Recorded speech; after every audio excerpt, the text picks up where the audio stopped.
कोयटा में जरगुन road Serena चौक पर hotel की पार्किंग में धमाके के नतीजे में 5 अफराद जाँ बहक और 10 अफराद जख्मी हुए हैं।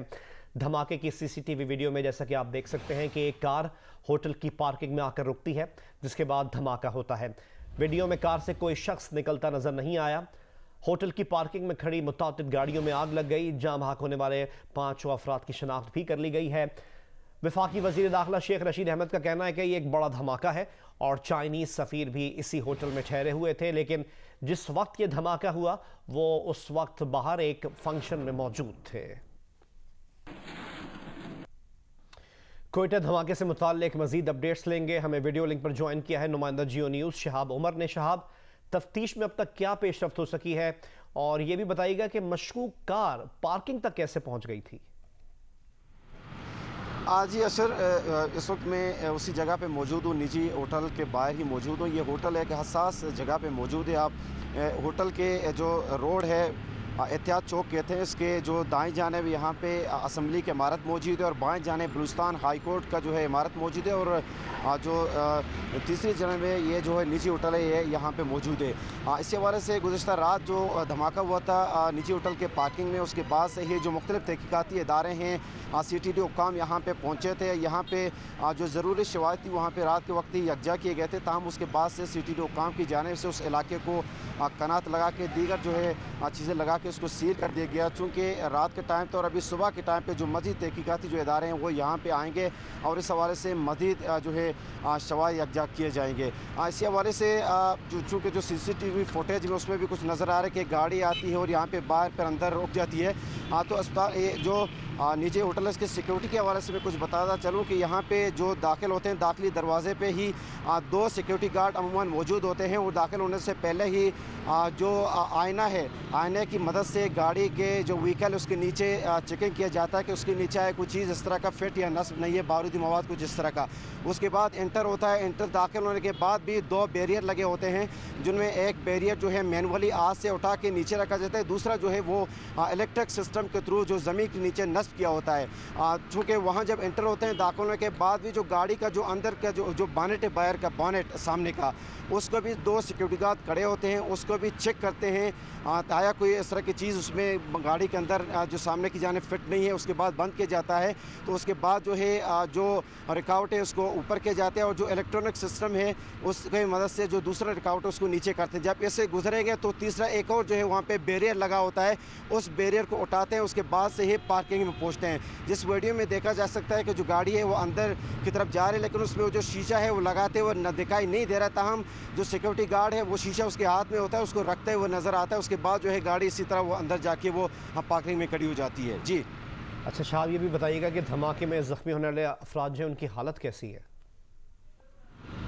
जिस धमाके में जो 10 अफराद ज़ख्मी हुए थे, जो 11 ज़ख्मी हुए थे, 4 जाँ बहक हुए थे और अफसोसनाक बात यह है कि एक और ज़ख्मी जो है ज़ख्मों की ताब ना लाते हुए रात गए, वो दम तोड़ गए। इसमें जाँ बहक अफराद की तादाद 5 हो गई, जबकि 10 अफराद ज़ख्मी, इनमें से जो है 2 असिस्टेंट कमिश्नर भी शामिल हैं। उनको इब्तिदाई तिब्बी इमदाद की फराहमी के बाद CMH मुंतकिल किया गया, जबकि एक और ज़ख्मी की चूँकि आंख ज़ख्मी हुआ था उसको आई अस्पताल मुंतकिल किया गया था। बाकी जो 7 ज़ख्मी हैं वो सिविल अस्पताल में उनको तिब्बी इमदाद दी जा रही है, उनमें से जो बेशतर उनकी हालत कदरे बेहतर है। जी बहुत बहुत शुक्रिया शहाब उमर हमें तफसीलात फराहम करने के लिए।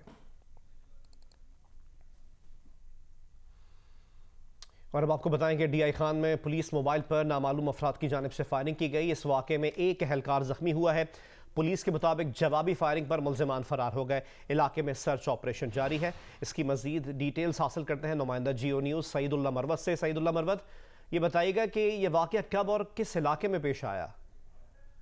जी अशर, ये शहरी के वक्त ये वाक़या पेश आया जब थाना यूनिवर्सिटी की हदूद में ये पुलिस वैन शहरी देकर वापस आ रही थी और दरियाई सिंध का जो बंद है, दप्पा वाला बंद उसको कहा जाता है, मकामी तौर पे उसका नाम है, वहाँ पे ये नामालूम अफराद ने फायरिंग की है, जिसके नतीजे में जुम्मा खान नामी एक कांस्टेबल जो है उसको गर्दन पे और सीने पे गोलियां लगी हैं। तशवीशनाक हालत में उसको DHQ हॉस्पिटल मुंतकिल किया गया है। और बहुत बहुत शुक्रिया सईदुल्लाह मरवत हमें अपडेट करने के लिए। एक बार दोबारा बात करते हैं कोयटा धमाके की। वजीर दाखिला बलूचिस्तान ज़ियाउल्लाह लांगो ने कहा है कि शहर और होटल में सिक्योरिटी हाई अलर्ट थी। दुश्मन तभी कामयाब होता है जब अंदर से कुछ लोग मिले हुए होते हैं। कानून नाफिज करने वाले तमाम इदारे वाक़े की तहकीकात करेंगे। धमाके से मुताल्लिक हक़ाइक़ तफ्तीश के बाद ही मालूम होंगे। उन्होंने ये बात धमाके के मकाम पर मीडिया से गुफ्तगू में कही। हमारे दुश्मनों की हमेशा कोशिश होती है कि यहाँ कुछ ना कुछ हमेशा अनस्टेबिलिटी फैला दें। सिक्योरिटी हाई अलर्ट थी। हमारे सिक्योरिटी इदारों ने बहुत से ऐसे लोगों को जो यहाँ दहशतगर्दी की नीयत से आए थे उनको पकड़ा भी है, उनको सज़ाएं भी दी हैं, कुछ मारे भी गए हैं। लेकिन हमारे अपने कुछ लोग जो हमारे दुश्मन के साथ मिले हुए हैं उनकी मिली भगत से कभी कभार दुश्मन जो है अपने अज़ाइम में कामयाब हो जाता है। लेकिन हमारे सिक्योरिटी फोर्सेस के और हमारे हौसले बुलंद हैं। इस तरह के हमें थ्रेट्स हमें मौजूद नहीं थे कि हमारे मेहमानों के हवाले से। लेकिन वहाँ जिस वक्त ये धमाका हुआ है उस वक्त यहाँ कोई गैर मुल्की मौजूद नहीं था। चीनी सफ़ीर जो है कोयटा कैंट में थे। चीनी सफ़ीर कोयटा में मौजूद हैं। मैं ख़ुद उनसे अभी मिलकर आ रहा हूँ। उनके हौसले बिल्कुल बुलंद थे। उन्होंने अपने एक्टिविटीज़ भी जारी रखने का कहा है और जितने दिन का उनका प्लान है वो अपना टूर कंप्लीट करके ही चले जाएंगे। सर ये चीज़ कंफर्म है कि हदफ चीनी सफ़ीर ही थे और उनका स्टे इसी होटल में था? देखिए अभी इस चीज़ की हम तहकीकात कर रहे हैं। अभी इसकी तहकीकात करने के बाद ही हम जिस कोई नतीजा आएगा तो आप स्टे तो इसी होटल में था? स्टे उनका इसी होटल में था। बैरूनी हाथ मुलविस है सर? अभी इस टाइम तो कुछ भी कहना कबल अज़ वक्त है। लेकिन पिछला आप ट्रैक रिकॉर्ड देख लें तो इन किस किस्म की दहशतगर्दी की जब तहकीकात की गई है तो उसमें हिंदुस्तान बराह रास्त मुलविस रहा है। वफाकी वज़ीर दाखिला शेख रशीद ने कहा है कि जहां धमाका हुआ वो कोयटा का एक महफूज तरीन इलाका है। गैर मुल्की भी इसी होटल में ठहरते हैं। एक गाड़ी किसी तरह होटल की पार्किंग में दाखिल हुई। सिक्योरिटी की किसी किस्म की ब्रीच हुई तभी गाड़ी अंदर पहुंची। धमाका खेज मवाद गाड़ी में मौजूद था। वज़ीर दाखिला शेख रशीद ने कहा कि मुल्क दुश्मन अनासर मुल्क का अमन तबाह करना चाहते हैं। दहशतगर्द अपने अंजाम को पहुंचेंगे। भारत पाकिस्तान में अमन नहीं चाहता। भारत की सारी कोशिशें नाकाम होंगी। ये सबसे महफूज तरीन होटल है और कोई दूसरी जगह ऐसी नहीं है कोयटा में ठहरने के लिए, जिससे कि काफ़ी तशवीश हुई है। क्योंकि ये होटल जो है मोस्टली मिनिस्टर्स या और डेलीगेशन इसी होटल में ठहरते हैं और ये उन्होंने पैगाम दिया कि हम इस होटल तक भी पहुँच सकते हैं। वो पहुँचे पार्किंग तक हैं लेकिन वो पहुँचे हैं। इस किस्म की थ्रेट थी पेशावर के लिए, कोयटा के लिए, कराची के लिए, इस्लामाबाद और रावलपिंडी के लिए, जो हमने मुतलका लोगों को मुतला किया हुआ इन राइटिंग में। एक ही मुल्क है हमारा पड़ोसी जो किसी कीमत पर पाकिस्तान में अमल नहीं ले सकता। वो खुद अपने बहानों में 3-3 लाख अफराद एक दिन में 3.5 लाख उसके कोविड के मरीज निकल रहे हैं और 2-3 हज़ार लोग उनकी अमवात हो रही हैं। उनकी जनाजा गाहें या आग जला के जो मुर्दा उसे क्या कहते हैं वो ख़त्म हो चुकी है जगह। वो अपने बुरानों को पाकिस्तान की अंदरूनी दुश्मनों के बलबूते पाकिस्तान को नुकसान पहुंचाना चाहते हैं, लेकिन ये सारी कोशिशें नाकाम होंगी इंशाल्लाह। Chairman people's party Bilawal Bhutto Zardari ने कहा है कि नेशनल एक्शन प्लान पर अमल दरामद न होने से दहशतगर्दी में इजाफा हो रहा है। कोयटा में दहशतगर्दी का वाकया हुकूमती कारकर्दगी पर सवालिया निशान है। नून लीग की रहनुमा मरियम नवाज कहती हैं हमारी धरती का अमन एक बार फिर खतरे में है। ये हम सब के लिए लम्हा फ़िक्रिया और बहुत बड़ा सवालिया निशान है। जमीयत उलमा इस्लाम के सरबराह मौलाना फजलुर रहमान ने भी धमाके की मजम्मत करते हुए कहा हुकूमत अवाम की जान माल का तहफ़्फ़ुज़ करने में नाकाम हो गई। असफंदियार वली ने कहा कि दहशतगर्दी की नई लहर न सिर्फ ख़तरनाक बल्कि तशवीशनाक भी है। ANP बार बार मुतनब्बह कर चुकी कि दहशतगर्द दोबारा मुनज़्ज़म हो रहे हैं।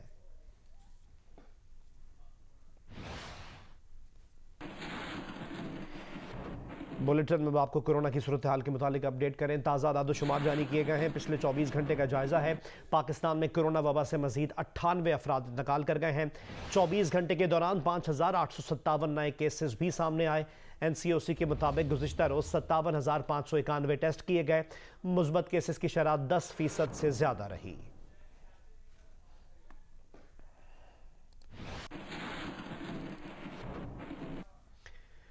कोरोना वबा की तीसरी लहर की शिद्दत के बायस खैबर पख्तूनख्वा और पंजाब के अस्पतालों पर दबाव है। मर्दान में कोरोना मरीजों के तमाम वेंटिलेटर्स भर गए हैं। गुजरावाला में 88%, मुल्तान में 85% और लाहौर में 82% वेंटिलेटर्स पर मरीज हैं। गुजरावाला में 85%, पेशावर में 74%, नौशेरा और स्वाबी में 67% ऑक्सीजन बेड्स जेर इस्तेमाल हैं। NCOC के मुताबिक पाकिस्तान भर में 559 वेंटिलेटर्स पर मरीज जेर इलाज हैं।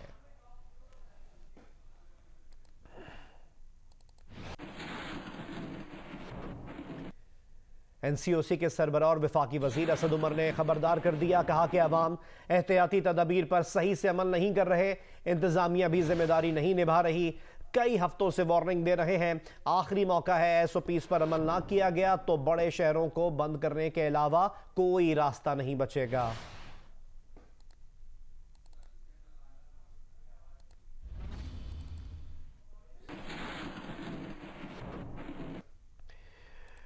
एक और अपडेट आपसे शेयर करें कि कराची के जिला वस्ती के 3 टाउन्स की मुख्तलिफ गलियों में माइक्रो स्मार्ट लॉकडाउन लगा दिया गया। कोरोना केसेस के सबब लॉकडाउन 5 मई तक रहेगा। नोटिफिकेशन के मुताबिक स्मार्ट लॉकडाउन जिला वस्ती के 3 towns Gulberg, north Karachi, north Nazimabad की मुख्तलिफ गलियों में लगाया गया। मुतासरा इलाकों में 13 कोरोना के मरीज मौजूद हैं। मुतासरा इलाकों में मास्क पहनना लाजिम होगा। गैर ज़रूरी नकलो हरकत, कारोबारी सरगर्मियों, मोटरसाइकिल की डबल सवारी और फैमिली इज्तिमात पर पाबंदी होगी।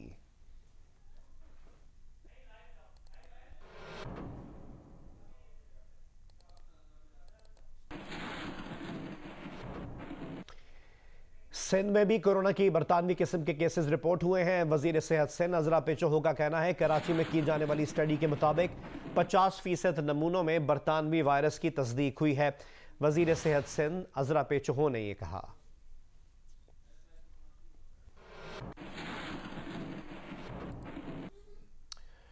जेहलों में कोरोना वायरस की तीसरी लहर शिद्दत इख्तियार कर गई है।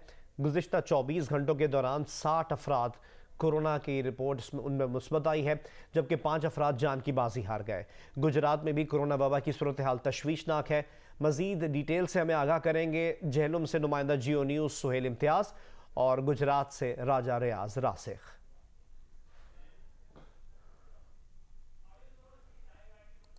कर चुकी है।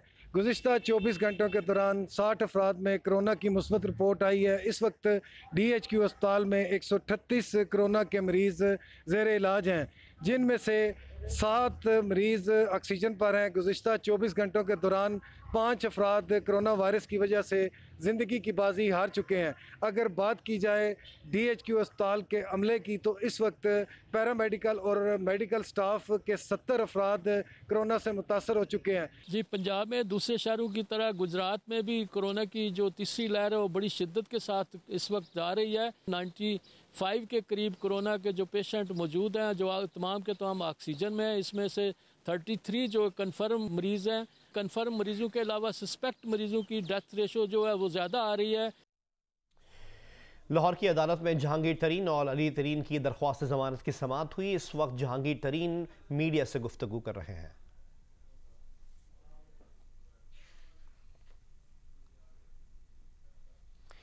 लाहौर की अदालत में जहांगीर तरीन और अली तरीन की दरख्वास्त जमानत की समाअत हुई है। इस वक्त जहांगीर तरीन मीडिया से गुफ्तगू कर रहे हैं। इससे पहले हमने आपको अपडेट किया था कि तहरीक इंसाफ के अरकान असम्बली सूबाई वजीर नुमान लंगड़ियाल, इसाक खाकवानी और राजा रियाज जहांगीर तरीन के घर पहुंचे थे और बस में एक साथ ही वो अदालत पहुंचे थे, जिसके बाद समाअत हुई और इस वक्त जहांगीर तरीन मीडिया से गुफ्तगू कर रहे हैं। के साथ, मगर ये मैं समझता हूँ कि खान साहब के साथ जो मेरा जोर नहीं होना चाहिए। मैं इस मामले में मेरा कोई कसूर नहीं है। ये जो FIR इन्होंने बनाई है, ये सारी FIR मैं पहले भी कह चुका हूँ। ये केस FIA का है ही नहीं।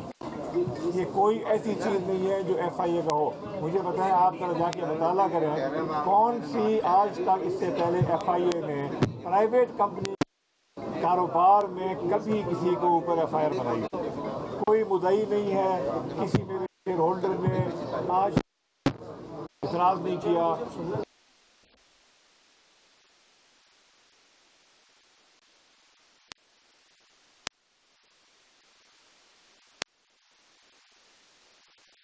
किसी को इतराज है, बहुत इतराज है किसी को, तो ये SCCT के मामले हैं, ये MPR के मामले हैं, उनके साथ करें, चलते जाए।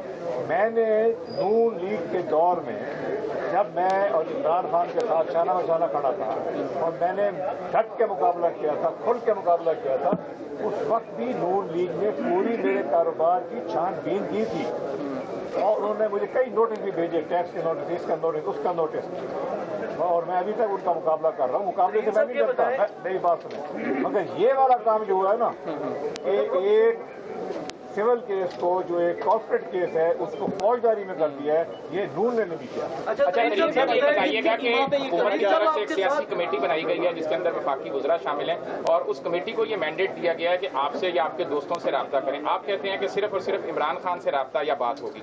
ये जो कमेटी है इसकी खबर मैंने TV पे सुनी थी, आप लोगों ने ब्रेक की थी, किसी ने लीक की होगी, मगर कोई कमेटी में हमसे किसी ने रब्ता नहीं किया, ना हम रब्ता करेंगे।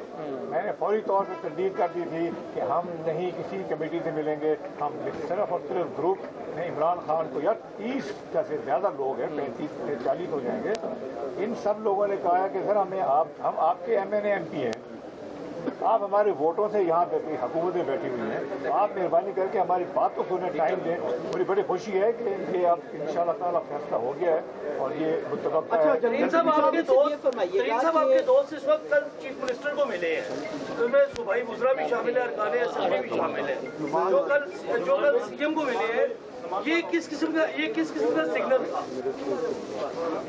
देखें, तमाम दोस्त जिनको बुलाया जाता है CM से मीटिंग के लिए, वो पहले मेरे से पूछते हैं, ग्रुप से मशवरा करते हैं और फिर जाते हैं, और मलिक कमान साहब से आप ये खुद आपसे क्या मशवरा करके जाते हैं?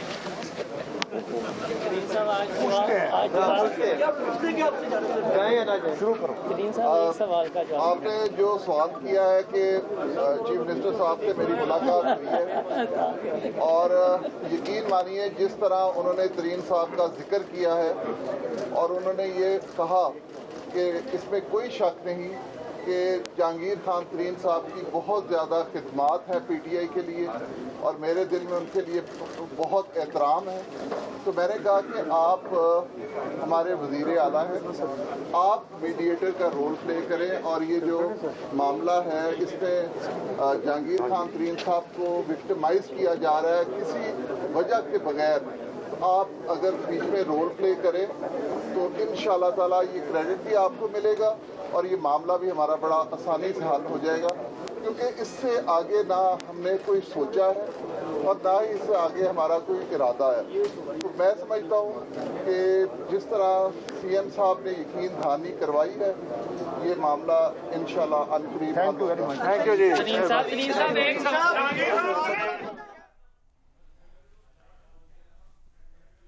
जहांगीर तरीन मीडिया से गुफ्तगू कर रहे थे। उनका कहना था कि नून लीग के दौर में भी मेरे कारोबार की छानबीन हुई, मगर ऐसा नहीं हुआ कि सिविल केस को फौजदारी में तब्दील कर दिया गया हो। किसी कमेटी ने राब्ता नहीं किया। एक सहाफ़ी के सवाल के जवाब में उन्होंने कहा कि किसी कमेटी ने राब्ता नहीं किया, ताहम और ना ही हम, अगर कोई राब्ता करेगा ना हम उनसे राब्ता करेंगे। हमारे वोटों से हुकूमत में बैठे हैं, हमसे बात तो करें।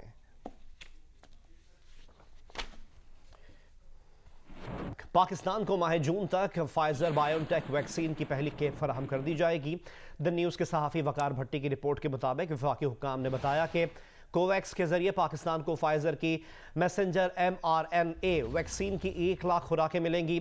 फाइजर की वैक्सीन को -70 डिग्री पर स्टोर करने के लिए इंतजाम कर लिए गए हैं। 23 अल्ट्रा कोल्ड चेन रेफ्रिजरेटर्स हासिल किए गए हैं। अल्ट्रा कोल्ड चेन रेफ्रिजरेटर्स को मुल्क के 16 शहरों में नस्ब किया गया है। अल्ट्रा कोल्ड चेन रेफ्रिजरेटर्स के साथ खुसूसी एयर कंडीशनर और जनरेटर भी मंगवाए गए हैं।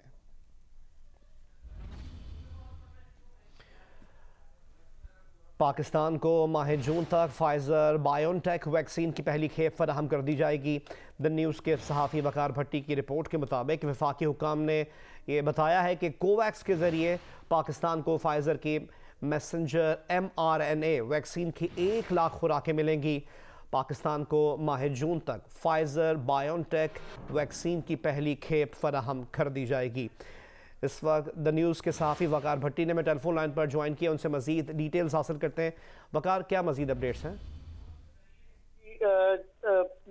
विफाकी हुकूमत के हुकाम ने बताया है कि कोवैक्स के जरिए पाकिस्तान को फाइजर बायोएनटेक की वैक्सीन जो कि अमेरिका में तैयार हुई है, मैसेंजर आरएनए वैक्सीन, ये जून में इसकी 1 लाख खुराकें मैसर होंगी, जिसके लिए विफाकी हुकूमत ने 23 रेफ्रिजरेटर्स हासिल कर लिए हैं जो कि अल्ट्रा कोल्ड चेन रेफ्रिजरेटर्स कहलाते हैं, और इसको पूरे मुल्क के 16 शहरों में नस्ब कर दिया गया है। विफाकी हुकाम का कहना है कि ये वैक्सीन इंशाल्लाह जून के महीने तक दस्तयाब होगी, जबकि एस्ट्राजेनेका की वैक्सीन की तकरीबन 25 लाख डोजेज भी इंशाल्लाह जून में मिल जाएंगी। जी, बहुत बहुत शुक्रिया वकार हमें अपडेट करने के लिए।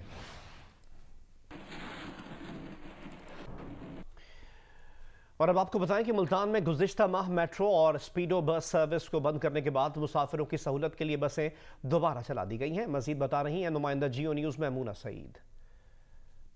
एक बार फिर से मेट्रो और स्पीडो बस सर्विसेज का आगाज़ कर दिया गया है। इसकी सर्विसेज को 15 मार्च को कोरोना वायरस के बढ़ते हुए फैलाव की वजह से जो है एक बार बंद किया गया था, और इस सर्विस को जो है तकरीबन 1 माह 5 रोज़ के बाद दोबारा से जो है बहाल कर दिया गया है। जो मुसाफिर हैं जो इन रूट्स के ऊपर सफ़र करते हैं जहाँ पर मेट्रो बस और स्पीडो बस सर्विस चलती हैं, तमाम बसेज़ में जितनी गुंजाइश है उससे कम मुसाफिरों को बिठाया जा रहा है ताकि कोरोना वायरस के SOPs के तहत जो है समाजी फासला भी बरकरार रखा जा सके। और इसके साथ ही जितनी भी बसें हैं उनके ऊपर एक बाकायदा तौर के ऊपर नोटिस लगा दिया गया है कि कोई भी मुसाफिर जो है उसे बगैर मास्क के बस में सवार होने नहीं दिया जाएगा। दीगर खबरें शामिल करें और आपको बताएं कि स्टेट बैंक की डिप्टी गवर्नर सीमा कामिल का कहना है कि घर बनाने के लिए कर्जा लेने के रुझान में तेज़ी आ रही है। 6 माह में बैंकों ने 15 अरब के कर्जे की मंजूरी दी है। पहले कर्जे की शराइत मुश्किल थी, अब आसान कर दी हैं। जियो न्यूज़ के प्रोग्राम आज शाहजेब खानजादा के साथ में गुफ्तगू करते हुए उन्होंने कहा कि जिसकी बाकायदा आमदनी नहीं, इनके लिए भी बैंक्स के साथ मिलकर फार्मूला बनाया है। आवाम कर्जे के लिए करीबी बैंक में जाएं, अकाउंट होना भी ज़रूरी नहीं, दरख्वास्त दें, फिर बैंक को 30 दिन में इस दरख्वास्त का जवाब देना है। स्टेट बैंक इस पूरे प्रोसेस को मॉनिटर कर रहा है। 2 टारगेट्स हैं, एक हाउसिंग और कंस्ट्रक्शन का टारगेट है जिसको बैंक्स को 5% पे लेके जाना है इस साल के आखिर तक। मॉर्गेज में भी अब बहुत अच्छी पेस आ रही है। ये सिर्फ 6 महीने की बिजनेस है, अभी हमने 6 महीने हुए शुरू किया है और अब तक बैंकों ने 15 बिलियन से ज़्यादा के लोन मॉर्गेज के अप्रूव कर दिए। इसमें शराइत थी वो ज़रा मुश्किल थी लोगों के लिए, हमने अब आसान कर दिए हैं। अब अगर किसी की आमदनी है, उनके पास सैलरी है, तो वो तो फिर ज़रा आसान हो जाता है ना बैंक के लिए। मगर अगर वो फॉर एग्जांपल एक छोटी सी बिजनेस दुकान चला रहे हैं तो उनके लिए मुश्किल है, तो उसके लिए भी अब हमने एक बैंकों के साथ मिलके बैंकों ने एक फॉर्मूला बनाया है। अगर आप आमदनी नहीं बता सकते तो अपने अखराजात तो बता सकते हैं। उनको लेके आप ये एक किस्म का अंदाज़ा कर सकते हैं कि इनकी आमदनी कितनी होगी और उसके बेसिस पे आप लोन का अमाउंट बता सकते हैं। एक लोन चाहिए तो वो अपने करीबी ब्रांच में जाएं, अकाउंट होना ज़रूरी नहीं है।